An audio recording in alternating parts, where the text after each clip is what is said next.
what can players expect from the 1.0 launch of Grounded? The big one, of course, is going to be a complete game, and that means story, right? You know, from beginning to end, you can play through, you know, why are you here? Who put you here? Yeah, exactly. And how are you going to get home? And I think those are like the big questions that people are asking about Grounded. Originally, we really just wanted to make a survival game. And one of the jokes was, hey, what if we did backyard survival? Everyone was like, yeah, that's a very unusual idea, but I think there's something there.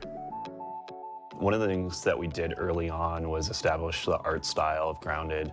Things started like coming to life as we did the initial prototypes and like seeing some of the cool things, like the first time we added like the spider into the yard, seeing the reactions of people in the office, like even like jump scares, like people screaming.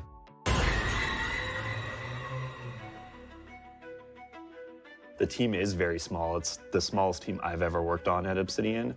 I wanted everyone to be able to participate on the design side of things. So I said everyone is a designer on the team.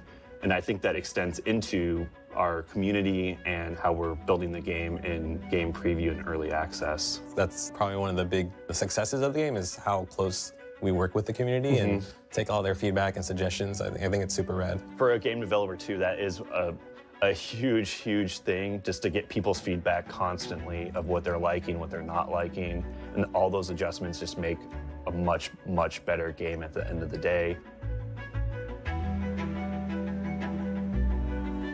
We're at that point now that the yard's getting finished, and now we can play through the story. There's a lot of surprises. There's a lot of, you know, things that I think players aren't gonna expect.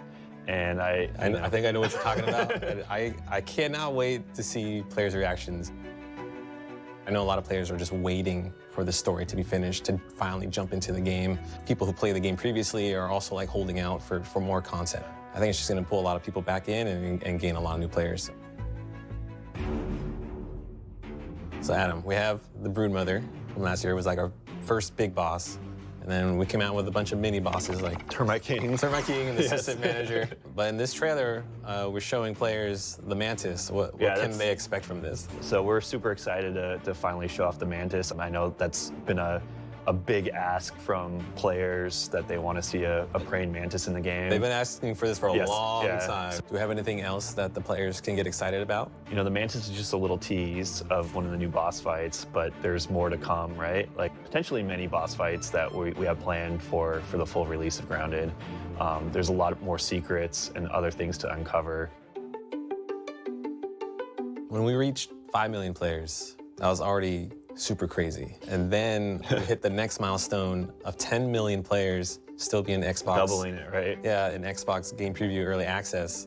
That just goes to show that we have a fantastic game. Everyone's just so surprised at like how much Grounded has grown. I just hope that players and the community understand how important they are and impactful on this game with us. You know, we're so thankful for everyone's support along the way. It's been an amazing journey, and we're finally almost at the finish line, right? Yeah. And I think we wouldn't be here without our amazing community and all of the fan support. I agree. Best community ever. Ever. Yeah.